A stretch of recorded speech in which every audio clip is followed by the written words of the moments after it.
te duñ ko mas a bàyyi ndax Barth doomu Khalifa Ababacar Sall la. waaw am na solo son bu loolu moom pour man jurutoon sax wax da ngay dox jëm ca rek wala da nga kay ne. maanaam nit ñi buñ dee wax diw daa bàyyi diw wala diw daa nangam jur nga naa bàyyi wuñ ko duñ ko bàyyi ndax boo ko waxee rek day mel ne am na lu sa nekk da nga nekk sa la nga nekk rek. ñoom nañ nekk si seen nañuy ànd di demlante ak di dikkalante ak di jaxasoo bokk lu ñuy waxandoo bokk lu ñuy defandoo acte yoo xam ne buñ ko posé rek dinañ xam ne ñii benn lañ te xajoowuñ mais am na noo xamante ni buñ ko doxalee. ñoom Sénégalais yi buñ xoolee dañ naan ñii kat bàyyante nañ bu ko defee yow da ngay génn léegi di miim bàyyante wuñ.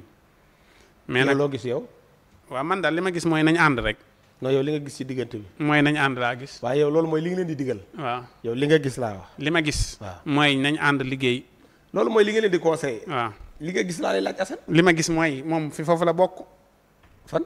foofu la bokk mooy taxawu Ndakaaru après mu windeeluwaat doonaat taxawu Sénégal naan si windeeluwaat doon taxaw réew mi lay doon ndax it il faut que ñu taxawal parti taxawal ko tuddee ko neen fu mu jógee ci taxawu Ndakaaru mu jógee fa dem ci bëgg Sénégal windeelu ni taxawul Sénégal il faut que ñu wut ab parti boo xam ne day am tur wu mag ñu samp ko xam ne ay taxaw du parti taxaw parti la du parti kay ab parti ni mu tuddee taxaw du parti de xam na ab mouvement la rek léegi nag nañ dem wuti parti mu am turu doon responsable ñu teg ko samp seen ay liir defaraat bu baax a baax élection yii di ñëw ñu mën a dem pour mën a jël réew mi mais nii ñuy doxee nii buñ ko doxee waxuma la réew mi mais mairie yi di ñëw sax mën nañ see bañ a am dara.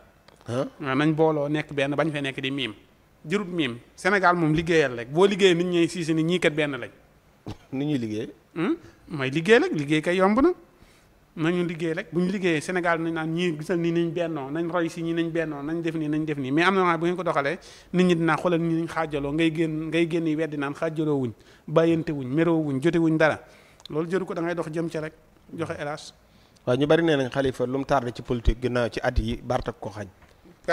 Barth ko jaxaseeg Sonko. nit ñi wax laa lay wax nag Barth ko jaxaseeg opposition bi. parce que Khalifa amoon na tànk yu dëgër yu mu doon dox. mais nee nañu Barth daal moo ko jural coow li mu ne. parti jaxasewut kenn ak kenn Khalifa jaxasewut kenn ak kenn maanaam dafa am ñoo xam ne dañuy ànd ab diir politique du diine. waaw politique maanaam. mais dafa war a nekk diine de. non waaye nag du diine politique bu Sénégal bi moom du diine moom.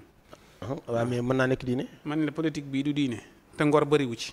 politique waaw politique du diine maanaam déggoo la rek ànd si acte ba jeexee ku ne xool foo jëm waaw.